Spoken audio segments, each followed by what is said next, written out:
En la investigación científica, comúnmente nos enfrentamos a la necesidad de analizar datos provenientes de diferentes poblaciones. Sin embargo, esta tarea puede volverse desafiante cuando los datos no cumplen con los requerimientos de las pruebas estadísticas tradicionales. Es aquí donde entra en juego una herramienta invaluable, la prueba de Kruskal-Wallis. Surge la duda de cuál es el problema que se resuelve con la técnica. La respuesta a esto es la incógnita de si un conjunto de datos proviene o no de una misma población. Al evaluar medianas en lugar de suponer distribuciones normales, esta técnica se adapta a datos no paramétricos, superando las limitaciones de las pruebas tradicionales. Pero bueno, ¿cómo logra esto? ¿Cómo logra resolver estos problemas? Primeramente, compara los rangos de los datos en lugar de sus valores absolutos, lo cual es una estrategia mucho más flexible. También calcula un estadístico, pues se tiene el valor h de Kruskal-Wallis que indica la probabilidad de que las diferencias observadas sean casuales. Por último, interpreta el resultado, es decir, si h es alto, hay evidencia de que los datos provienen de diferentes poblaciones. Entonces, la prueba de Kruskal-Wallis nos permite afrontar datos no paramétricos, lo cual es ideal para variables ordinales o continuas con distribuciones irregulares, y por supuesto, obtener respuestas confiables, incluso cuando las pruebas tradicionales fallan, al no estar adaptadas a un entorno similar. El beneficio de la técnica es su capacidad para manejar datos no paramétricos y datos ordinales, así como su robustez ante violaciones de supuestos como la normalidad y la homogeneidad de varianzas. Esto la hace útil en situaciones donde los supuestos de otras pruebas estadísticas no se cumplen. Una vez visto de qué trata la prueba de Kruskal-Wallis, qué problema resuelve y cómo solucionar el problema utilizando esta técnica, vamos a profundizar un poco más. A continuación vamos a ver un poco más la teoría detrás de esta técnica, vamos a ver un ejemplo en Excel y por último vamos a ver cómo utilizar esta técnica en futuras investigaciones. Esta prueba se basa en clasificar las observaciones y comparar los rangos de estas entre los diferentes grupos. La hipótesis nula de la prueba de Kruskal-Wallis establece que las medianas de todos los grupos son iguales, mientras que la hipótesis alternativa afirma que al menos una de las medianas difiere de las demás. El estadístico de prueba se calcula sumando las diferencias al cuadrado entre cada rango observado y el rango esperado si todas las muestras provinieron de la misma población. Este estadístico sigue una distribución chi cuadrado bajo la hipótesis nula. El valor P asociado con el estadístico de prueba indica la probabilidad de observar un valor igual o más extremo bajo la hipótesis nula.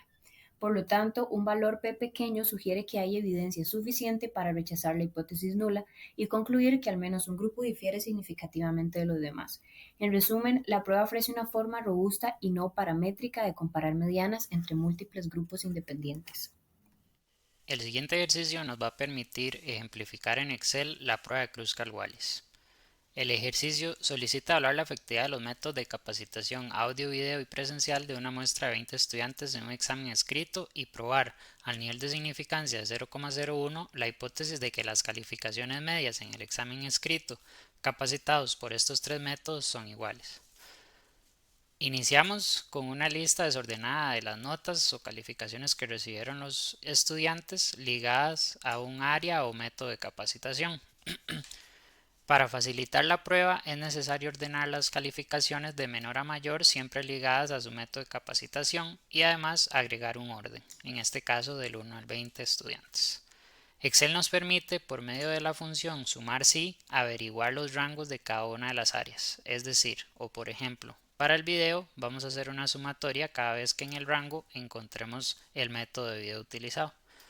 Por ejemplo, 2 más 6 más 7 más 12 más 15 más 19 nos daría un total de 61 y esto con las otras dos categorías, 42 y 107. Además, necesitamos saber cuántos estudiantes utilizaron cada una de las áreas de capacitación. En este caso son 6 de video, 5 de audio, 9 presencial para un total de 20 estudiantes.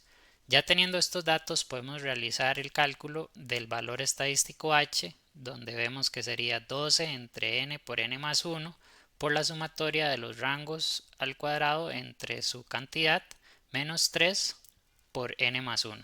En este caso desarrollamos la fórmula en Excel y nos da un total de 1,14. Además, Excel nos permite, por medio de la fórmula del chi cuadrado, la inversa de una cola derecha, realizar de acuerdo al nivel de significancia del ejercicio, en este caso 0,01, el cálculo para un grupo de 3 métodos de capacitación menos 1 nos daría un total de 9,21.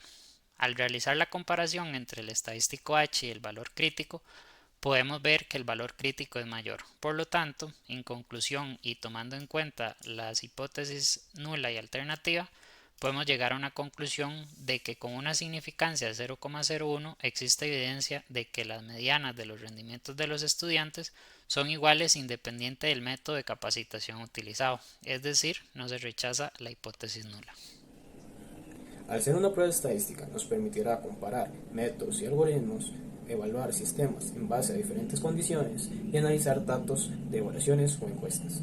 En el caso de nuestra investigación, nos permitirá comparar el impacto que tienen los diferentes elementos de la experiencia de usuario sobre los dispositivos de IoT, permitiéndonos tomar decisiones en base a ello.